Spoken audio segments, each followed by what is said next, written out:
Boa noite, igreja.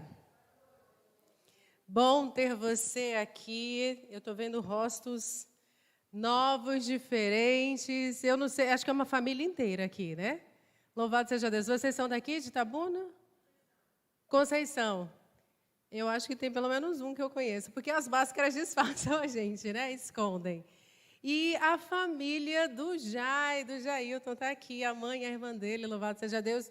E a gente tem os bons filhos que retornam à casa, a Graça, a Camila, que são do Parque Boa Vista, traíram a gente, mas aqui o Fátima é sempre a casa de vocês. Irmão Ariosto, com as máscaras fica meio difícil, né, a gente reconhecer alguns.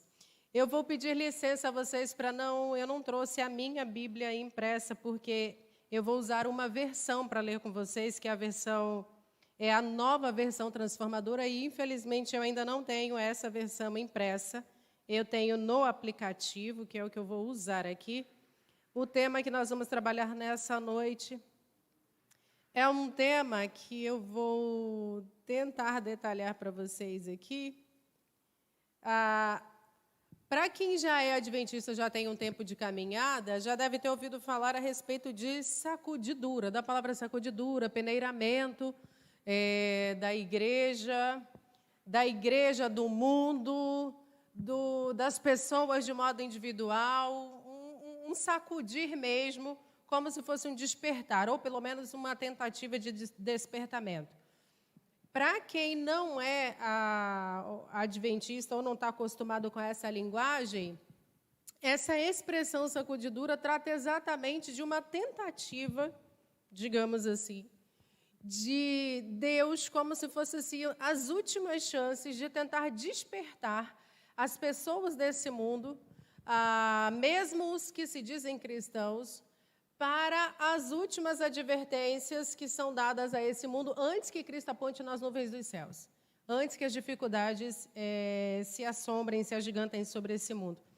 Vai ficar um pouquinho mais fácil para vocês acompanharem, porque nós vamos projetar aqui, e o Tiaguinho já projetou aí, a sacudidura no tempo do fim. O que é o tempo do fim? Esse tempo que nós estamos vivendo. Na sexta-feira, assistindo ao jornal Hoje, salvo engano, assistindo ao jornal não, na verdade, essa é a minha televisão, nós não temos televisão, eu estava acompanhando aqui do celular.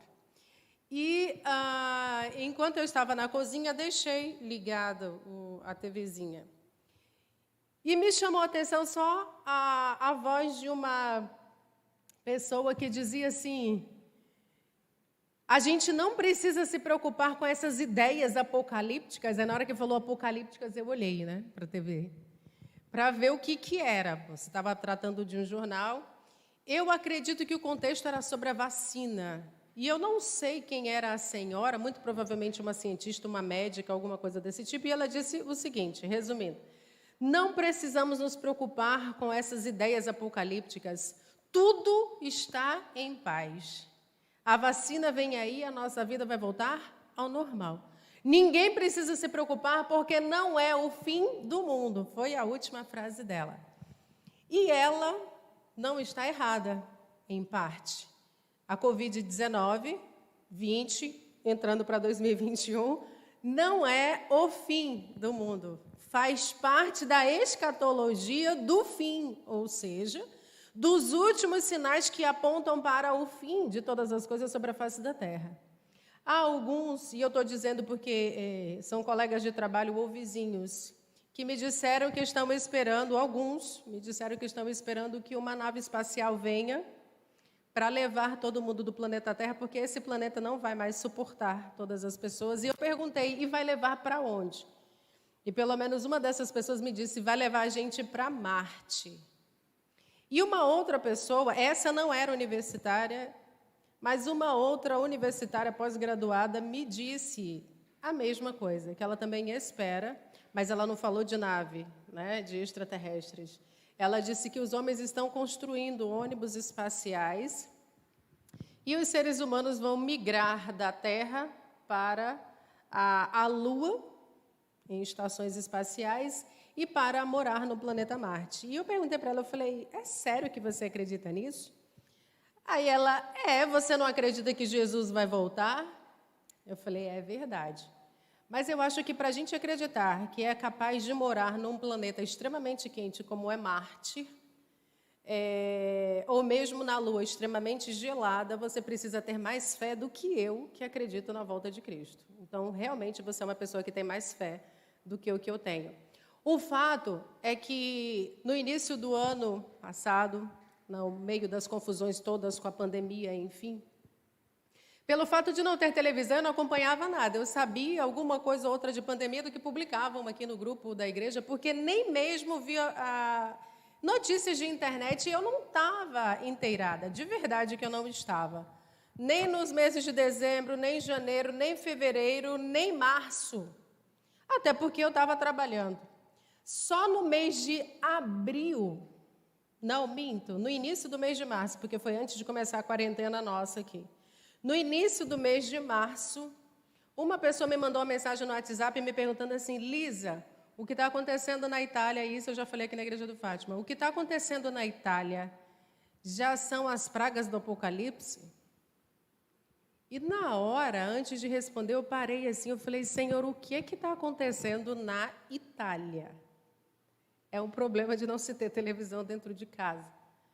E antes de responder para a pessoa, eu fui para a internet. Eu deduzi que ele estivesse se referindo ao contexto da pandemia. E quando peguei as notícias, aí eu fiquei espantada. Aí eu falei, uau! A quantidade de mortos na Itália foi o que estava chamando a atenção dele. E ele, crente, que eu sabia, até hoje ele não sabe que eu não sabia de nada. Eu soube através dele. Foi aí que eu passei a me inteirar de pandemia. Mas voltei e dei resposta para ele. Eu falei, não, amigo, não são as pragas do Apocalipse ainda não. Isso aí é um ensaio bem de longe. É uma palhazinha bem pequenininha, só para a gente ter uma fraca noção do que é que está previsto sobre esse mundo. O problema é que as pessoas tapam o sol com a peneira e ignoram, né? Fingem que as coisas não estão acontecendo. Inclusive, tenho ouvido muitos evangélicos e muitos cristãos. Agora, quando eu falo de evangélicos, eu não estou falando de adventistas. E quando eu falo de cristãos, eu estou incluindo os adventistas. Muitos evangélicos e muitos cristãos. E aí você diz assim, ué, todo evangélico não é cristão? Não. Todo cristão é evangélico, mas nem todo evangélico é cristão. Tem evangélico que é mais ateu do que os ateus que nunca creram em Deus. Há muitos que estão depositando suas francas esperanças na bendita da vacina. E eu não ignoro que a vacina seja eficaz. Inclusive, ontem alguém me perguntou, você vai tomar? Eu falei, claro, se eu tomo todas as outras para me proteger, por que eu não vou tomar essa? Mas eu não deposito as minhas esperanças em vacina, e eu espero que você também não deposite suas esperanças em vacinas. Porque só há uma vacina que nos assegura a nossa esperança. Essa vacina chama-se Cristo, justificação pela fé. Morte de Cristo na cruz do Calvário é a única coisa que assegura a nossa salvação. Não é que vai nos livrar da morte nesse mundo, mas é a única coisa que vai nos assegurar, nos garantir a nossa salvação. Só que entre esse período que nós estamos vivendo e o retorno de Cristo, há muitas outras coisas ainda para acontecer. E o que a gente vai tratar aqui nessa noite necessariamente não tem a ver com o tempo, tá? Eu digo assim, aqui a gente não vai tratar de, daqui a 5, 10 anos, Cristo já está apontando aí nas nuvens dos céus. Oxalá fosse assim, ou seja assim. Mas a gente não vai tratar de tempo, a gente vai tratar de coisas. Pode passar aí, por favor, Tiaguinho. Você pode abrir sua Bíblia aí no livro de Amós, capítulo 9. Como eu disse para você, eu vou ler na nova versão transformadora. Aconselho quem gosta de colecionar versões bíblicas, versões da Bíblia. Essa é uma versão muito recomendada por grandes teólogos adventistas. Eu amei a linguagem dela. É uma linguagem atualizada, não é a linguagem de hoje. Eu não gosto da Bíblia na linguagem de hoje, não sei por quê. Perde para mim a poesia. E essa nova versão transformadora não perde a poesia. Ela apenas atualiza ou destrincha do jeito que a gente fala, mas não na linguagem que a gente fala hoje necessariamente. Ela só destrincha alguns termos da língua portuguesa que não são mais usuais na nossa época. Amós capítulo 9, eu vou ler alguns versos, não na sequência, então, por favor, atente para você não perder a sequência dos versos, tá? Antes da leitura, oremos então. Todo-Poderoso Senhor e Salvador, nós louvamos o Teu nome pela graça infinita que o Senhor nos concede. Obrigada pela bênção de estarmos aqui, Senhor, na Tua casa, exaltando e glorificando o Teu nome. Pedimos que, em nome do Senhor dos Exércitos, fales ao nosso coração, Senhor. Todos nós que estamos aqui nesta noite, se entramos, é porque cremos no Teu nome. É porque nós cremos num Deus vivo e poderoso. É porque nós sabemos quem nos deu vida. É porque viemos te louvar, Senhor. E certamente viemos buscar um pouco mais de alimento para a nossa alma. Que o poder do Teu Espírito Santo nos revista em porção dobrada, ungindo os nossos ouvidos, o nosso coração, porque na Tua presença, Senhor, os pecadores não subsistem. Mas se o sangue de Cristo que nos lava e nos purifica, e se o poder do Teu Espírito Santo nos tornar aceitáveis na Tua presença, ó Pai, temos a certeza de que sairemos daqui ainda mais preenchidos do Teu poder, da Tua misericórdia e da Tua graça infinita, em o nome de Jesus. Amém, Senhor. A partir do verso 1, Amós diz assim: Então viu o Senhor em pé junto ao altar, e ele disse: Golpeie o alto das colunas do templo, para que os alicerces tremam. Derrube o telhado sobre a casa do povo que estiver embaixo. Eu matarei a espada todos aqueles que sobreviverem, ninguém escapará. Ainda que cavem até o lugar dos mortos, eu estenderei a mão e os arrancarei de lá.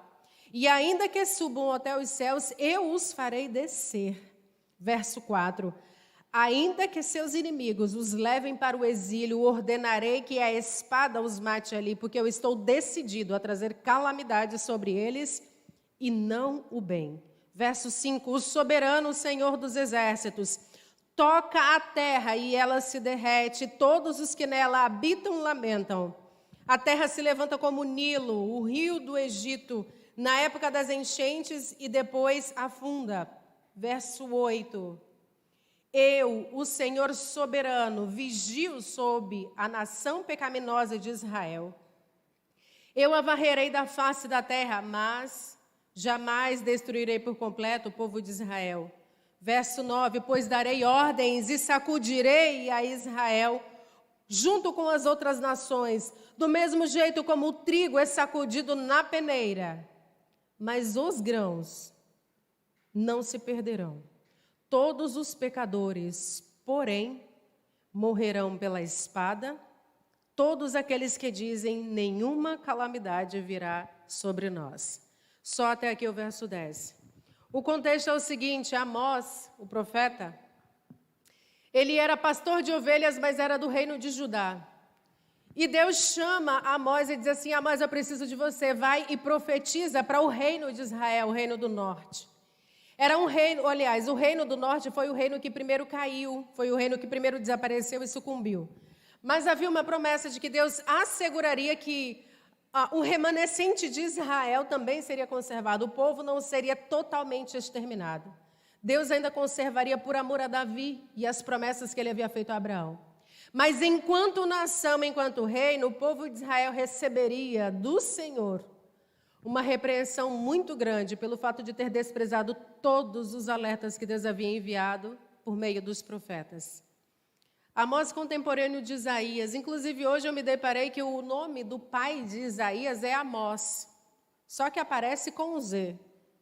E o profeta Amós aqui é com S. Eu não sei se foi um erro de tradução, porque de repente pode até ser que Isaías seja o filho do próprio Amós, profeta. Eles viveram contemporâneos na época do rei Uzias e mais alguns outros reis. E Deus chama esse pastor, ele não estudou em escola de profetas, ele mesmo vai dizer, lá no capítulo 2 ou 3, ele diz assim: eu não estudei em escola de profetas, eu não sou profeta estudado. Eu sou pastor de ovelhas, mas Deus me chamou para dar um recado.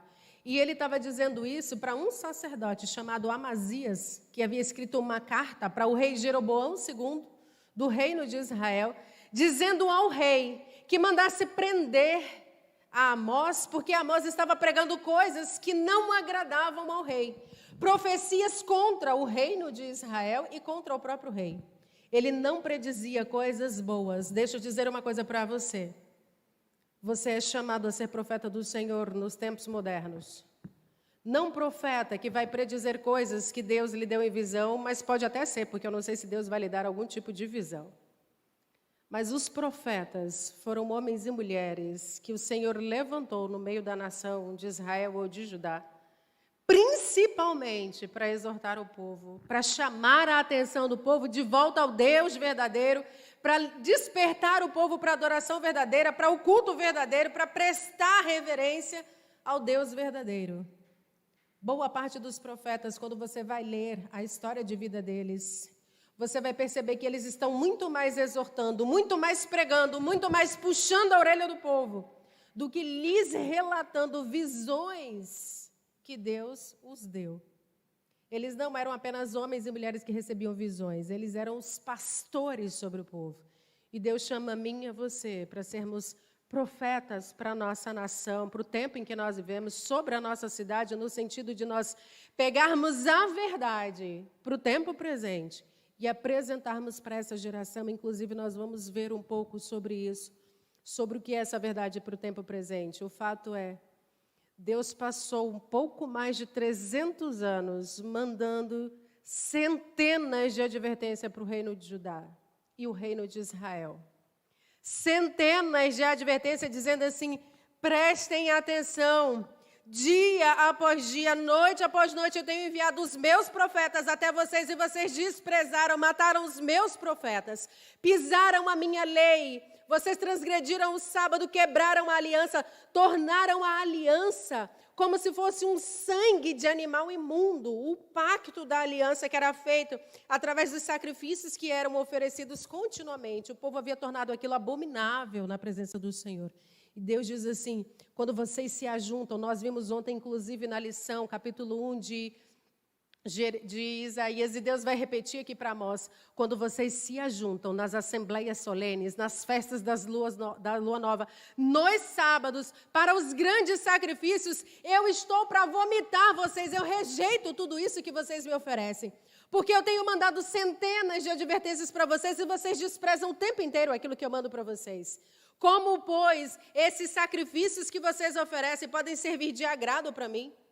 Se você for escanear o livro de Amós, você vai ver Deus repreendendo, dizendo, inclusive, que havia dentro do reino de Israel, homem, pai e filho, que ousavam possuir a mesma mulher, que dividiam a mesma mulher em prostituição.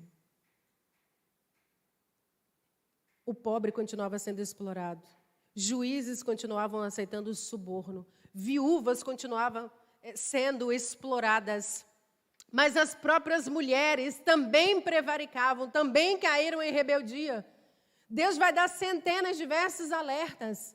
O nosso mundo hoje, se a gente for analisar, detalhar à luz mesmo das Escrituras, nós vamos perceber que nós não somos, enquanto povo de Deus, o mundo cristão hoje não é muito diferente, a não ser na roupagem, numa versão atualizada. Nós não somos muito diferentes do povo de Israel do passado. E Deus continua repetidamente enviando os mesmos alertas pelos profetas bíblicos, pelas mensagens que nós temos no Novo Testamento. Deus continua enviando os alertas continuamente para despertar o povo dele antes que a destruição venha. E Deus havia dito para o povo de Israel, olha, eu estou cansado. Deus chama a Amós aqui. Isaías também viveu aproximadamente, as mensagens que Isaías deu, alguns calculam que ele pregou, Isaías pregou uns 6 anos antes de o reino de Judá cair para o cativeiro babilônico. Então, assim, é bem provável que Amós também não tenha levado muito tempo pregando, talvez alguns meses dando umas advertências a respeito da sacudidura que Deus ia fazer. Mas antes que o reino do norte sucumbisse, caísse totalmente na mão dos assírios, a sacudidura que Deus havia permitido sobre o reino de Israel foram as diversas incursões, Por diversas vezes, o reino do norte, o reino de Israel, havia sido sacudido, sofrido com as invasões em suas terras, em seus territórios. Eles não foram deixados sem alertas. E mesmo das vezes em que eles caíam, em que invadiam, em que lutavam, que eram levados escravos e voltavam de novo, assumiam o reino, mesmo assim, com todos esses alertas e essas advertências, eles permaneciam. Eles insistiam, eles teimavam em permanecer na dureza do coração, na prevaricação, na idolatria, na orgia, na prostituição, pisando a lei de Deus e desprezando como se fosse sangue de animal imundo. Passa o próximo slide aí, por favor, Tiaguinho.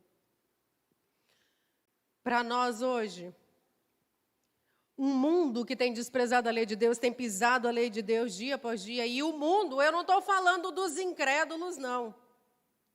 Porque os incrédulos não reconhecem nem Deus e muito menos a lei de Deus. Se eu não aceito Deus, não admito Deus, não assumo que Deus existe, então a lei de Deus não tem efeito nenhum sobre mim, não faz a menor diferença para a minha vida. Os que pisam a lei de Deus, os que transgridem a lei de Deus, são aqueles que dizem, que professam crer no nome de Deus. Então, o juízo, quando Paulo diz assim que o juízo há de começar pela casa de Deus, que as advertências, ou melhor, que as repreensões começam pela casa de Deus, ele está dizendo, olha, a prevaricação começou no meio do meu povo, começa dentro do meu povo e vai se alastrando como praga. A começar de dentro da minha casa. O próprio templo daquela época, o próprio templo, os próprios sacerdotes estavam corrompidos. E para nós hoje, olha o alerta aí no livro Testemunhos, volume 4, página 51.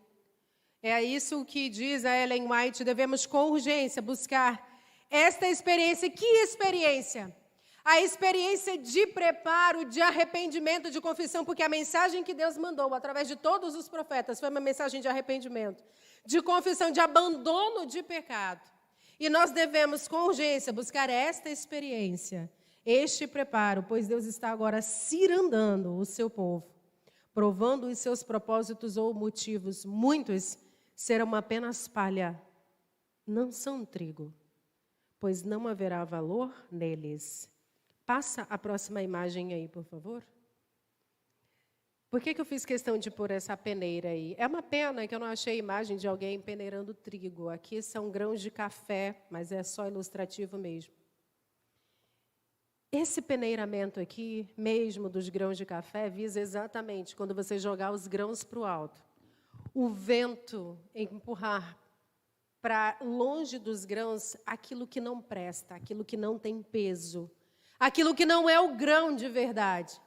Mesmo o grão apodrecido, ele perde conteúdo, ele perde massa, ele apodrecido, ele perde valor e é levado facilmente pelo vento.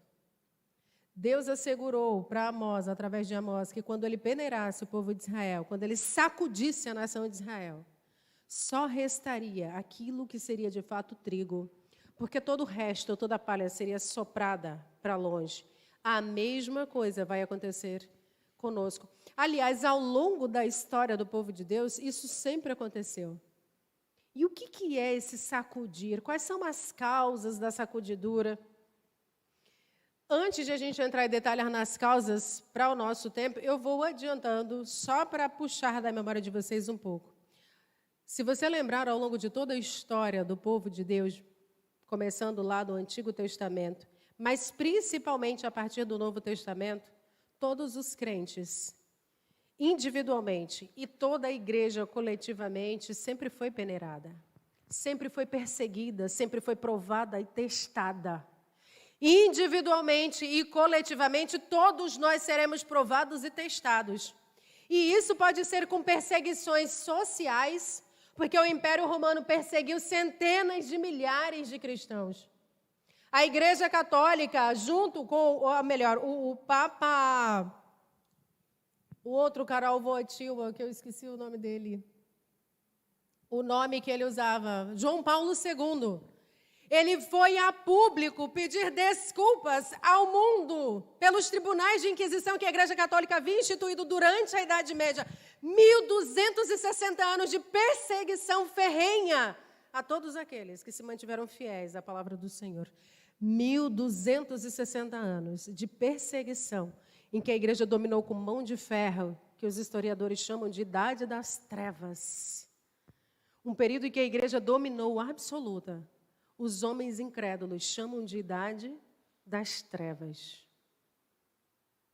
E o João Paulo II pediu desculpas ao mundo pelo que a igreja fez mediante os tribunais de Inquisição. A igreja foi peneirada e sacudida por diversas vezes e ela vai continuar sendo peneirada e sacudida. A Primeira Guerra Mundial, a Segunda Guerra Mundial, que são eventos catastróficos assim, não no mundo físico, mas no mundo social, os mais recentes que a gente conhece. Peneiraram as igrejas na época. Fizeram com que igrejas se despertassem e se reavivassem, orando em seus países, para que a guerra fosse encurtada, para que a guerra acabasse. Quais são as causas da sacudidura ao longo da história? Passa aí, por favor, Tiaguinho. Para o tempo hoje, a resistência à mensagem de Laodiceia. E qual é a mensagem que Deus dá para Laodiceia? Passa aí, por favor. É essa mensagem aí, Apocalipse, capítulo 3, verso 15, em que Deus diz assim: eu conheço as tuas obras. Você nem é frio, nem é quente. E quem me dera se você fosse frio ou quente. Como você é só morno, não é frio nem quente, eu estou a ponto de vomitar você da minha boca. Traduzindo, eu vou peneirar aqueles que não são nem quente e nem frio. Aqueles que me causam ânsia de vômito. Aqueles que dizem, eu sou rico, eu sou abastado, eu não sinto falta de absolutamente nada. E você nem sabe, olha os adjetivos que são usados para Laodiceia, que você é um desgraçado, um miserável, um pobre, um cego e um nu. Essa é a mensagem de advertência para a igreja de Laodiceia, e que a igreja de Deus hoje, que vive no tempo de Laodiceia, no tempo espiritual da igreja de Laodiceia, recebe essa mensagem da testemunha fiel e verdadeira e despreza essa mensagem. Qual é a mensagem que o crente hoje despreza? Resiste.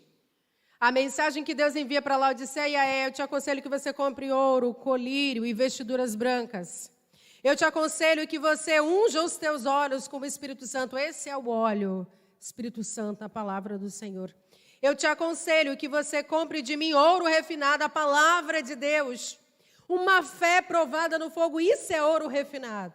E que você se vista com vestiduras brancas, que você clame o sangue de Cristo, isso é justificação pela fé. Que você não creia nas suas obras, nas obras de assistencialismo que você faz, ou que você não acredite ou ache que pelo fato de você estar assentado no banco de qualquer que seja a igreja, pelo fato de você ter sido batizado quando criança ou quando adulto, que isso é suficiente para lhe assegurar a salvação. A única coisa que assegura a salvação para nós é o sangue de Cristo, todos os dias clamado sobre nós, sobre o nosso povo, sobre a nossa família, sobre a igreja de Deus. E quando eu estou falando de igreja de Deus, eu não estou falando de bandeira de igreja, porque as bandeiras serão retiradas, as Bíblias serão retiradas novamente das mãos do povo de Deus. Os ventos de perseguição, socialmente falando, se levantarão novamente.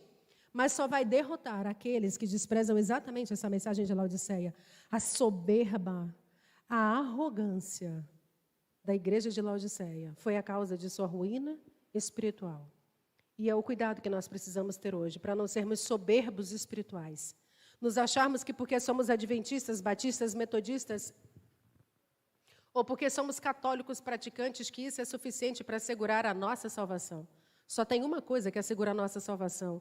Ou eu estou todos os dias de joelhos aos pés do Senhor, reconhecendo a minha condição de pecador, dizendo para Ele que às vezes eu ajo como Laodiceia, achando que eu sou rica, que eu não preciso de nada, ousando sair de casa, ousando ir trabalhar, ousando comer, comprar alguma coisa, sem agradecer ao Senhor, sem orar, sem pedir a proteção, sem reconhecer que Ele é o doador de todas as coisas, ousando viver nesse mundo, como se não houvesse um Deus lá em cima, que é aquele que me sustenta e me mantém. Próximo slide, por favor. E a Ellen White fez uma pergunta em uma das visões dela. Perguntei a significação da sacudidura, que ela vira exatamente uma visão dos últimos dias, uma visão do tempo do fim. E o anjo explicou para ela o seguinte: alguns não suportarão o testemunho direto. Que testemunho direto é esse? É exatamente o testemunho da igreja de Laodiceia. Você pode conferir lá em Primeiros Escritos, página 270. Alguns não suportarão. Quando Deus diz assim: olha, você se acha rico, abastado, você não sente falta de nada, você é um presunçoso, um orgulhoso. Alguns vão se levantar e vão dizer assim: que igreja extremista, que pregação exagerada, extremista. Não precisa esse rigor todo, não precisa desse tipo de coisa toda.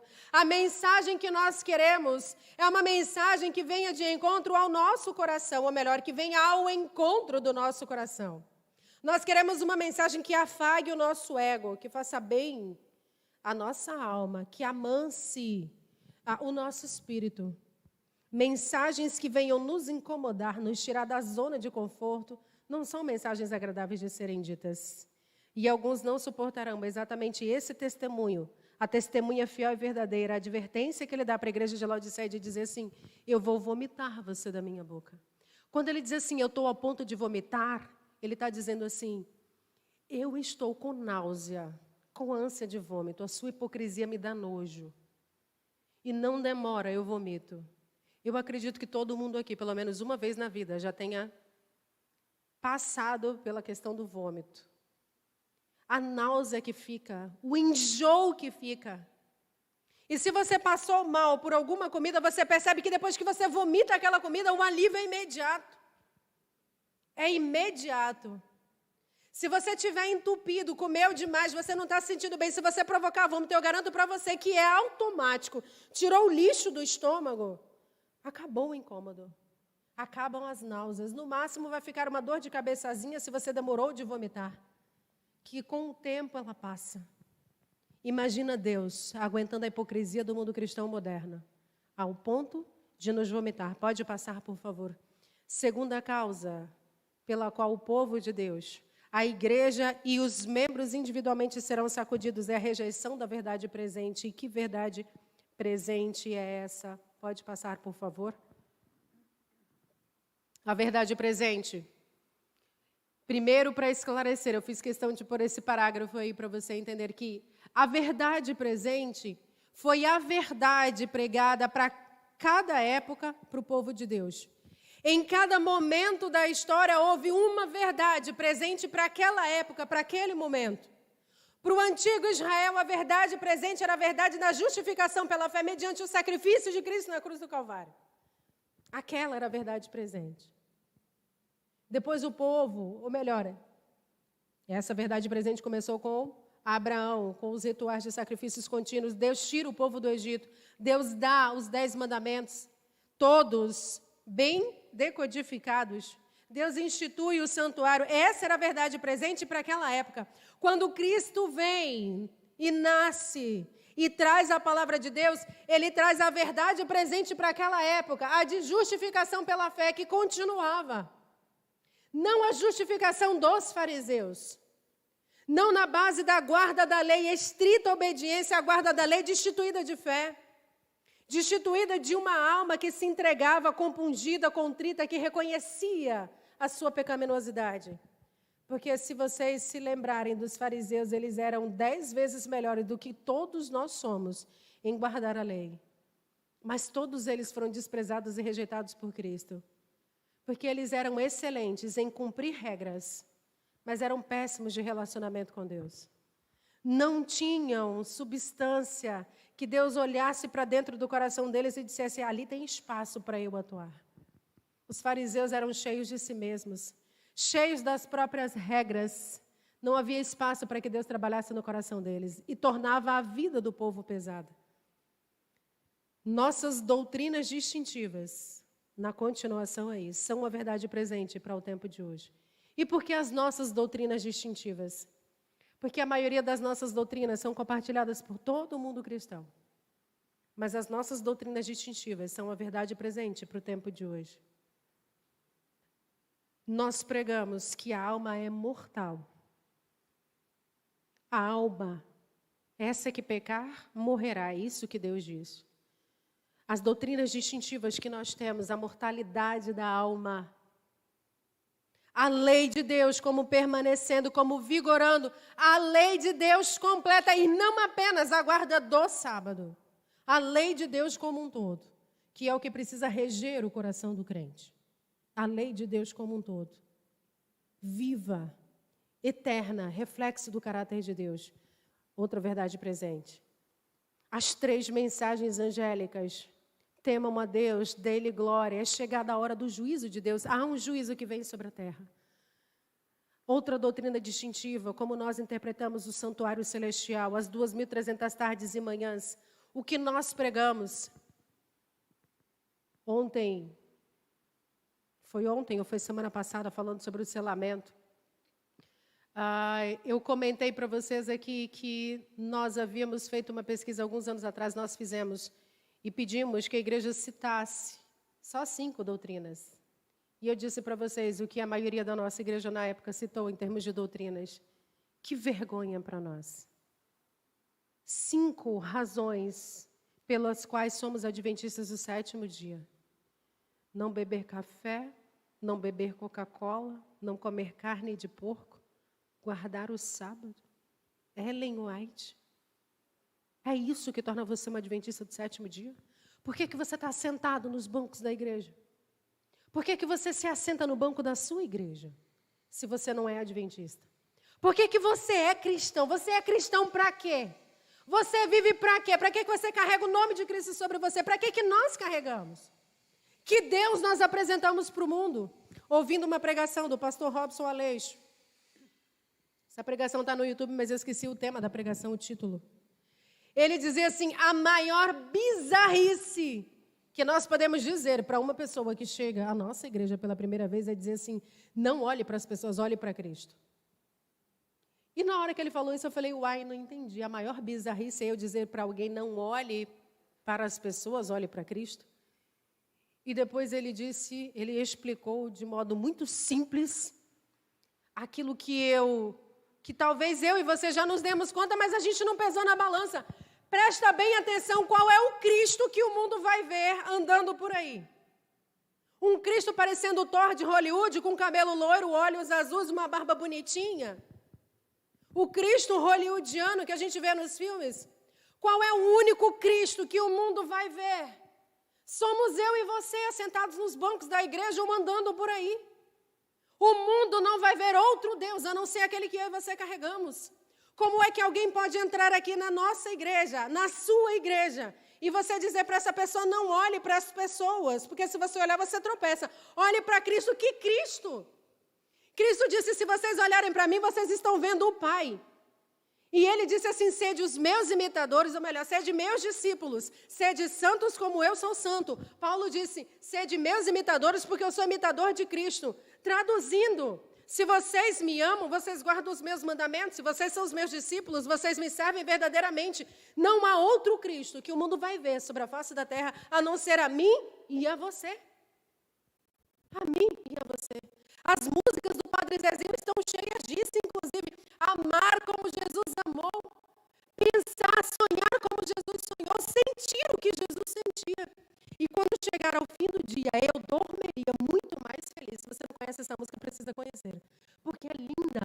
Um dia uma criança me parou, olhou nos meus olhos a sorrir, caneta e papel na sua mão, a promessa, esqueci aqui, mas ele diz assim, olha, não tem outra forma de o mundo ver a Cristo, a não ser olhando para mim e para você. Porque Jesus não anda literalmente sobre essa terra. Portanto, se você já disse essa frase, como eu já disse, não olhe para as pessoas, olhe para as pessoas. Se você se escandalizar, é o tipo de Cristo que ela serve. É o tipo de Deus que ela carrega dentro dela. Obrigada, Luan. Se você não se escandalizar, se você entender que é pecador igual a você, mas se você prossegue, se você persiste, se você continua, se você persiste na fé que você abraçou, na fé que lhe foi apresentada, mergulhando na palavra de Deus, aí sim, aí você está crescendo e se desenvolvendo nesse Cristo que todos os dias quer nos transformar.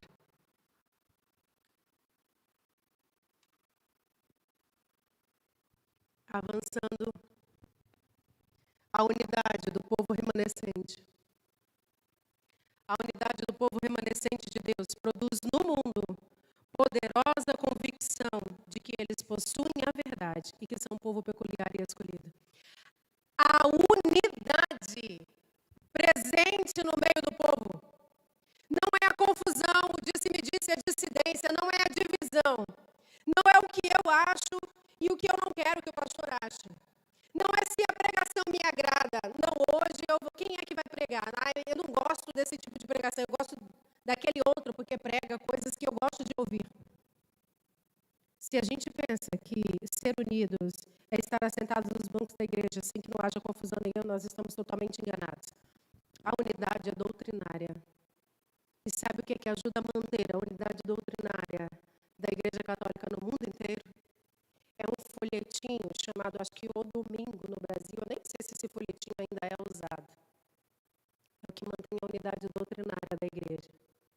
O que é que mantém a unidade doutrinária? A unidade doutrinária da Igreja Adventista do Sétimo Dia. A lição da escola sabatina. Os nossos primeiros crentes adventistas que fundaram essa igreja não tinham culto divino aos sábados. O único momento no sábado, pela manhã, era exatamente o estudo da Bíblia. Estudo coletivo que depois se transformou em escola sabatina. E foi toda institucionalizada e toda engessadinha dentro de um livrinho chamado Lição da Escola Sabatina. Estudos bíblicos. Só tem uma coisa que fundamenta a minha fé e firma a sua fé todos os dias. Estudo das Escrituras. A lição da escola sabatina jamais substitui a Bíblia. Jamais substituirá o estudo das Escrituras. Mas a lição da escola sabatina me leva a me aprofundar no estudo das Escrituras.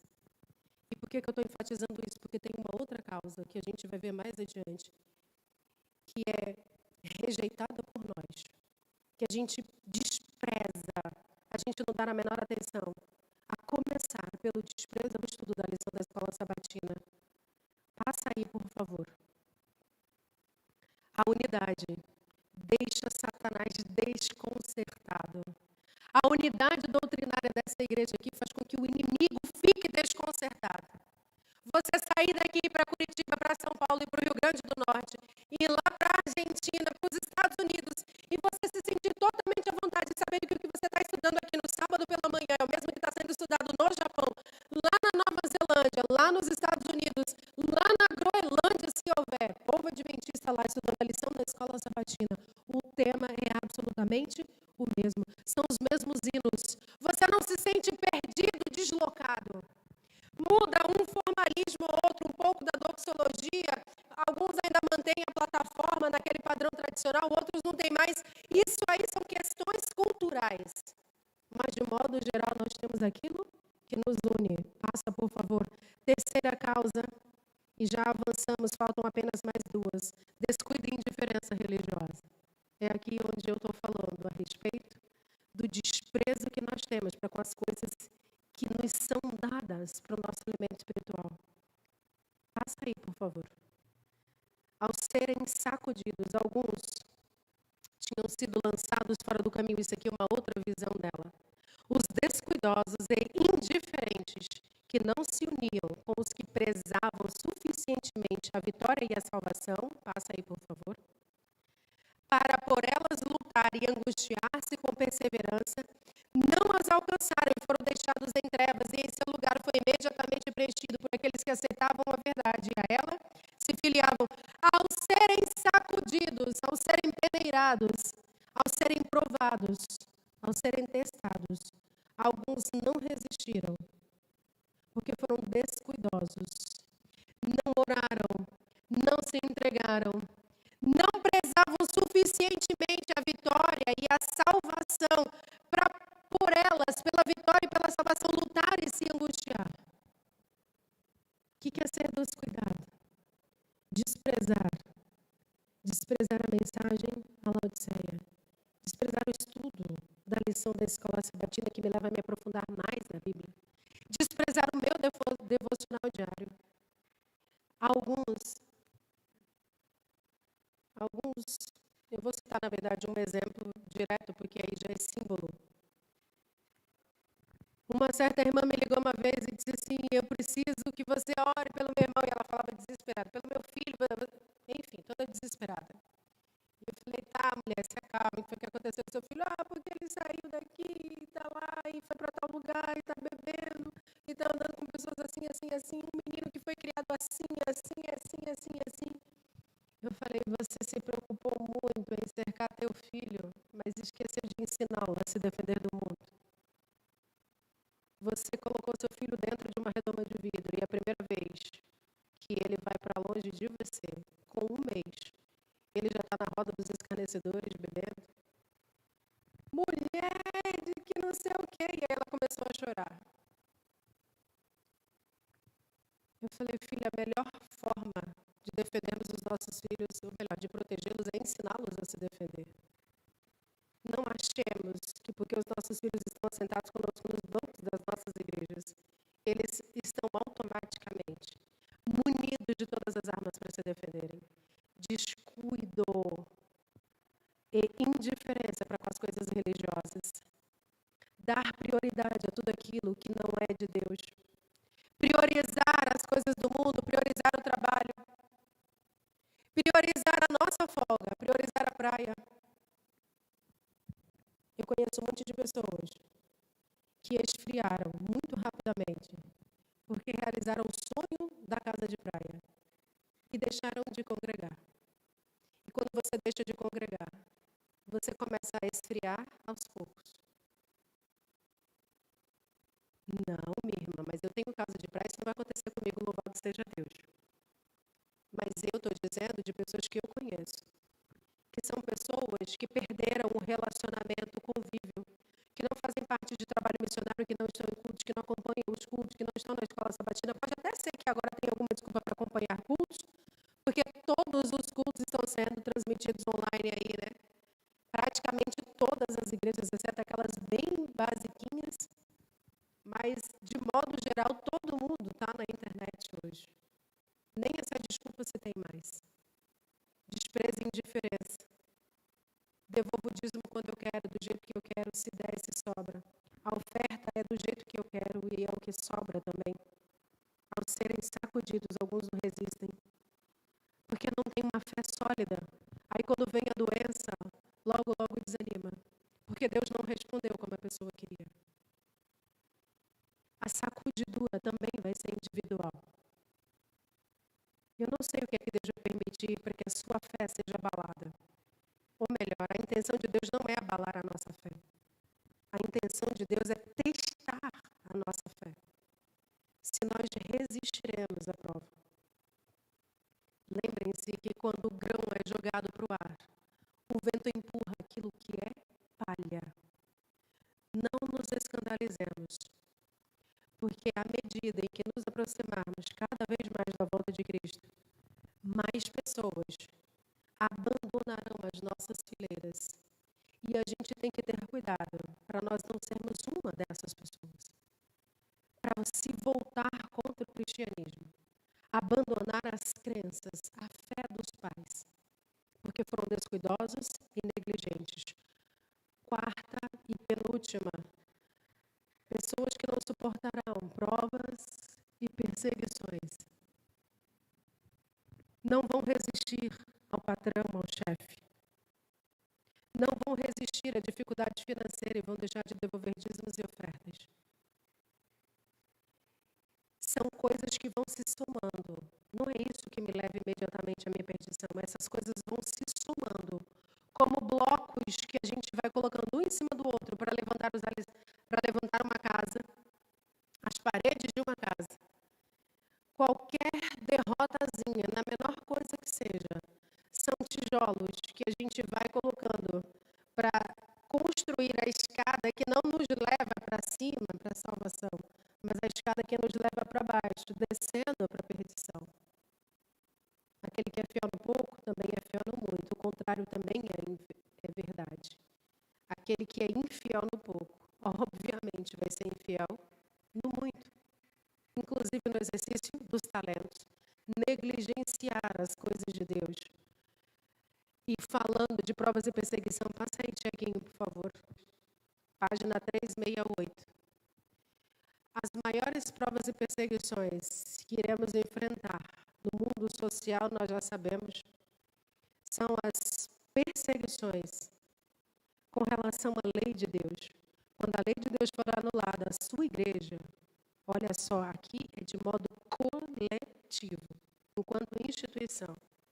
Sua igreja será peneirada por provas terríveis e uma proporção maior do que agora podemos prever dará ouvidos a espíritos enganadores de doutrinas de demônios. Você entendeu?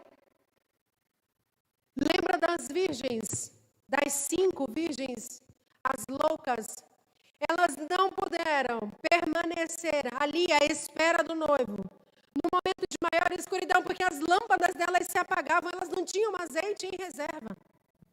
Você não vai resistir às provações no momento em que elas chegarem. Você só vai resistir a elas se você estiver agora solidificando a sua fé. Você não vai resistir às investidas contra a sua casa se você só deixar para protegê-la quando o ladrão entrar, para dizer o que é que está vulnerável. Nós precisamos vigiar o tempo inteiro, olhar o tempo inteiro todas as... Se a gente não vigiar ao redor dos nossos filhos, quando a gente menos pensa, eles já estão se envolvendo com drogas. A menina já engravidou, o menino já engravidou a filha da vizinha. Os problemas começam a se avolumar. Do mesmo jeito com o seu corpo também é verdade. Se você não faz exames rotineiramente, a qualquer momento pode ser que uma doença lhe pegue de surpresa. E ainda pode ouvir do médico aquilo, é tão fácil tratar. Seria muito fácil tratar se você tivesse descoberto no início. É uma pena que você já descobriu num estágio avançado. Pior é quando são aquelas doenças extremamente silenciosas que nem sintoma, porque negligenciou-se os exames rotineiros. Porque negligenciou não só os exames, mas também viveu uma vida dissoluta, comendo de tudo, bebendo de tudo, um estilo de vida totalmente contrário às leis de saúde que o corpo pede. E aí depois está pedindo oração na igreja, para a saúde, para isso, para aquilo. Quando você negligenciou o seu próprio corpo, a sua própria saúde. Pode passar, por favor? Logo, o povo de Deus será provado por ardentes provas e grande provação dos que agora parecem genuínos e verdadeiros. Logo, olha só, grande proporção daqueles que parecem fiéis, genuínos, verdadeiros, se demonstrarão ser um metal de nenhum valor. Todas as vezes que eu leio isso, eu me arrepio. De verdade, eu não estou querendo exagerar aqui ou te causar emoção. Porque todas as vezes que eu leio isso, eu pergunto, Senhor, eu sou um metal vil? Estou me enganando até hoje, achando que eu sou cristã de fato? Porque milhares que estão assentados nos bancos das igrejas cristãs mundo afora, de todas as igrejas cristãs, milhares deles não suportarão, não resistirão às perseguições, às pressões. Não suportarão nem mesmo a pressão do professor lá da faculdade. Os adventistas já foram chamados de o povo da Bíblia. Hoje mal conseguem dar um estudo bíblico. Mal conseguem dar um estudo bíblico. Mal conseguem justificar a razão da fé que você acredita e professa. Eu perguntei para uma colega católica, eu falei, por que você diz que Cristo não vai voltar, se o credo católico fala que Cristo vai voltar? E ela me olhou com uma cara estranha e eu recitei o credo para ela. Eu falei, o credo católico é o resumo das doutrinas da Igreja Católica. E o credo diz que voltará, que ele virá. Há de vir a julgar vivos e mortos. Creio no Espírito Santo, na Santa Igreja Católica, é o que vai na sequência. Eu recitei para ela todinho, eu falei, como o credo da sua igreja diz que ele há de vir julgar vivos e mortos. E você me diz que Cristo não vai voltar. E eu acho que ela nunca tinha se dado conta de que o credo católico também crê que Cristo há de vir a julgar vivos e mortos. mortos, obviamente, aqueles que já morreram, mas que ressuscitarão para receber a sentença final. E a última causa da sacudidura, conhecimento superficial da verdade. Pode avançar. O fato de não haver controvérsias ou agitações entre o povo de Deus não deve ou não devia ser olhado como uma prova. Não significa que não há divisões, que não há dissensões. Volta e meia tem um translocado divulgando aí, compartilhando um vídeo dizendo que o chip é a marca da besta, que até o Pix é a marca da besta. Adventistas que envergonham o nome da igreja adventista, que não sabem recitar uma doutrina da igreja, que qualquer baboseira, qualquer besteira que se fala por aí já está atacando a igreja, já está atacando o pastor, já está atacando o ancião da igreja. E quando você vai conversar com essa pessoa, quando você vai fazer umas perguntas para ela, você percebe que ela não tem firmeza nenhuma. Ela não faz o devocional dela, ela não tem um culto rotineiro, diário. Ela não sabe nada, ela não sabe de doutrinas, ela não tem a lição da escola sabatina. Ela se assenta nos bancos como um crítico ferrenho o tempo inteiro, se achando a palmatória, medindo todo mundo com a própria língua, com a fita métrica da própria santidade, laodiceia pura, a hipocrisia dos fariseus modernos, condenando homossexuais, condenando fulano, condenando cicrano, condenando isso, condenando aquilo, os machistas, as feministas. E são pessoas palha que não têm consistência dentro de si mesmas. Não suportarão a sã doutrina. Dão ouvidos a qualquer porcaria, a qualquer lixo. Perdem horas e horas vendo vídeos de teoria da conspiração sobre os Illuminates, sobre os não sei quem, sobre os demolês, sobre os maçons. Horas e horas, vídeo após vídeo, pregação após pregação. Sabe disso, daquilo, de símbolos esotéricos. Mas mal manuseia a Bíblia. Mal lê um capítulo por semana. Quanto mais acompanhar o Reavivados, que não acompanha a lição da escola sabatina. Pessoas que não têm firmeza nenhuma. E que essas não precisa nem que venha decreto dominical.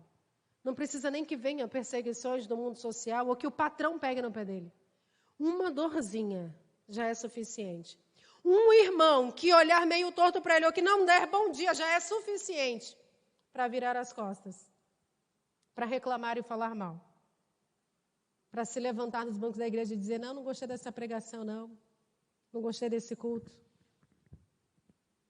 O tipo de Jesus que essa pessoa carrega é o tipo de Jesus que vão ver lá fora. Eu e você, como diz Pedro, precisamos da razão, da esperança que há dentro de nós. Para encerrar, eu vou fazer mais uma vez para você a pergunta. O que é que você está fazendo assentado nos bancos das igrejas cristãs hoje? Que razão te traz nas igrejas cristãs para assistir um culto? Que razão te leva a abrir a boca para dizer assim, eu creio em Deus? Como você justifica isso para um incrédulo aí fora? Como você justifica isso para um professor lá da UESC que estraçalha a Bíblia todinha na tua frente? Que rasga o Novo Testamento na tua frente, porque ele sabe mais de Bíblia do que eu e você talvez saibamos. Que razão nós teremos para permanecer de pé quando a nossa vida for peneirada ou sacudida? Não esperemos chegar decreto dominical. Pode ser que esse ano você tenha que chorar a dor da morte de alguém que você ame muito. E pode ser esse o seu momento de ser sacudido na fé. Pode ser que você passe meses desempregado, dependendo da assistência de outras pessoas. E pode ser esse o seu particular peneiramento.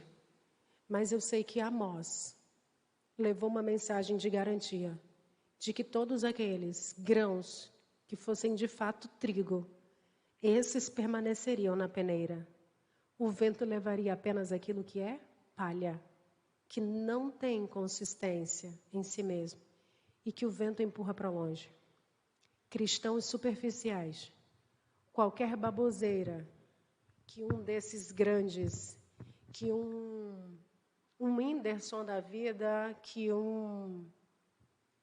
esqueci o nome, um polêmico aí essa semana, o humorista, que estava falando que os cristãos não conhecem a Bíblia direito.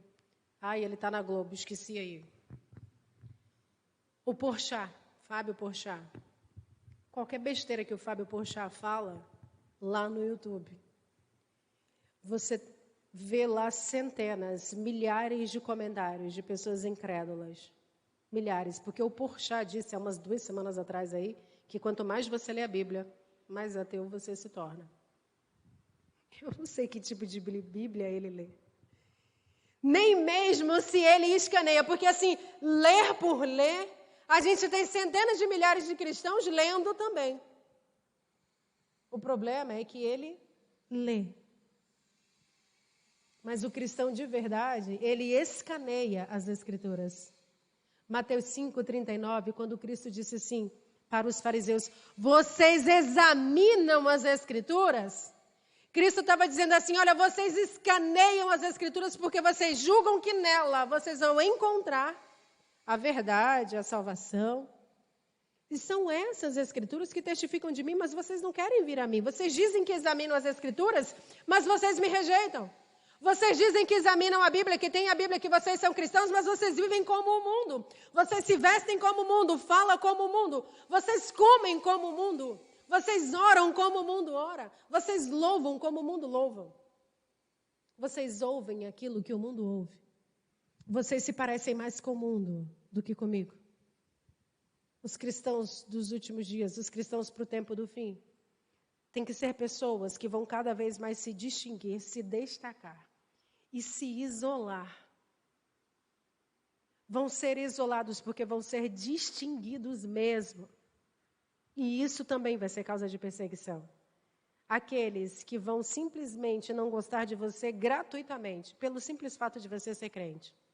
Como alguém já me disse uma vez, você nunca me fez nada, mas eu não vou com sua cara só pelo fato de você ser crente. E eu ri. Falei para ele, você não é obrigado a gostar de ninguém. Somos obrigados apenas a nos respeitar. É suficiente. As pessoas não precisam nos amar, gostar de nós. Elas só precisam nos respeitar pela fé que nós professamos de fato. E eu oro a Deus para que a sua fé resista às provações individuais que você tiver que passar e a sacudidura coletiva pelas quais essa igreja ainda vai passar. E só aqueles que forem grãos de verdade, esses permanecerão. Vamos nos colocar de pé, vamos entregar mais uma vez a nossa vida ao Senhor.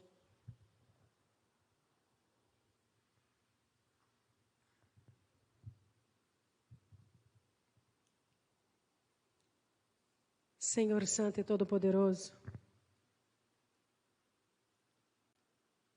Senhor, aqui está um pouco dos teus filhos, não sei quantos acompanhando pela internet, não sei quantos de nós, cedo ou tarde, seremos sacudidos na nossa vida em particular. Talvez seja no nosso casamento, no relacionamento com os nossos filhos, no nosso trabalho, talvez seja na nossa saúde. Talvez seja problemas familiares, Senhor, eu não sei. Calúnia. Alguns, Senhor, na iminência de enfrentar a prisão de novo, Senhor. Como Pablo, perseguido, Senhor, pelo que tem feito, pelo trabalho missionário que tem desenvolvido. Satanás tentando tirá-lo de campo, eu não tenho dúvida nenhuma a respeito disso. Sendo peneirado, sacudido na fé dele, Senhor, agora. Alguns, Senhor, como Marquinhos, peneirado, sacudido, Senhor, nesse momento, por síndrome do pânico, por depressão, qualquer coisa, mas resistindo à fé em o nome de Jesus, tentando dia após dia se manter de pé para a glória do teu nome, vencendo um dia por vez a doença, o medo, Senhor, o temor. Mas talvez a maioria de nós aqui nesta noite, Senhor, ainda não tenhamos sido provados até ao sangue, como Paulo fala no livro de Hebreus, capítulo 12. Talvez a maioria de nós ainda não foi testada até ao sangue para saber se resistimos às provas. Talvez nosso cristianismo até hoje tenha sido um cristianismo abastado, rico, onde não sentimos falta de nada, ninguém nos persegue, tudo vai muito bem, obrigada conosco. Uma dificuldadezinha ou outra, mas isso é normal, todo mundo tem. Nada que tenha sido grandioso na nossa vida para nos abalar os alicerces, para saber se nós resistimos, se a nossa casa é uma casa construída sobre a rocha, ou se é uma casa construída sobre a areia, Senhor. Tem misericórdia de nós.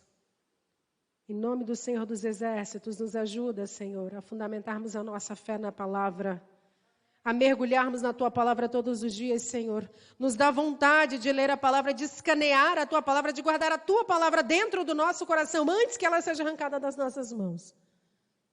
A manter viva dentro de nós a esperança, Senhor, que dá razão à nossa fé, para quando as pessoas nos perguntarem aí fora, por que nós somos adventistas? Porque nós cremos no advento de Cristo muito em breve. Por que vocês são do sétimo dia? Porque nós cremos na perenidade, na eternidade da lei de Deus. O sábado não me salva, mas o sábado me mostra quem é o meu Criador, quem é o meu Redentor, quem é aquele que me sustenta. Que possamos dizer por que nós prezamos pelo regime de saúde, porque o nosso corpo não pertence a nós, nós somos comprados por preço de sangue, portanto devemos glorificar a Deus nos nossos corpos. Que temos uma mensagem de advertência para dar ao mundo, Senhor, e precisamos ser profetas modernos, não falsos profetas. Profetas verdadeiros, que têm uma mensagem verdadeira para uma época presente. Nos ajude em nome de Jesus. Nos sacuda sim, Senhor. O suficiente para que a nossa fé seja provada, testada, passada no fogo. Para que resistamos às provas. Até para saber se estamos firmes na fé. Leva-nos até os nossos lares. E aquilo que porventura, Espírito Santo, tiver passado, incompleto ou incompreendido, que em nome do Senhor dos Exércitos, despertes na alma de cada um daqueles que ouviram a mensagem hoje, o desejo de ir para as Escrituras, de perguntar, de investigar, de pesquisar, para que todas as coisas sejam aclaradas. Não permita que nenhuma dúvida, Senhor, repouse sobre o coração do teu povo nesta noite, em nome de Jesus.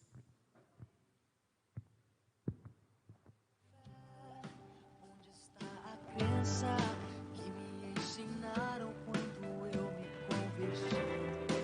Onde está o amor? Onde está a forma genuína de viver?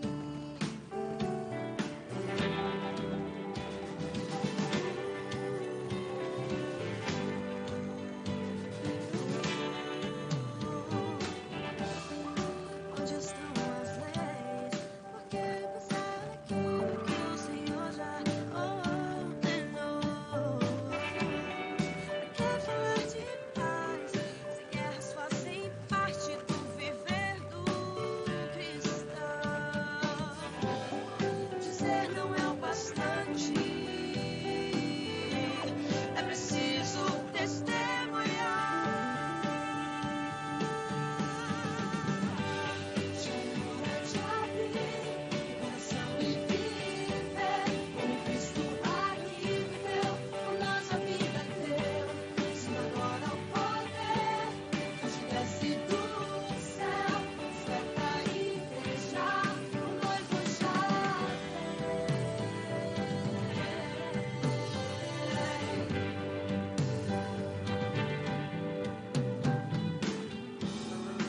Onde está Israel e os sacrifícios vivos?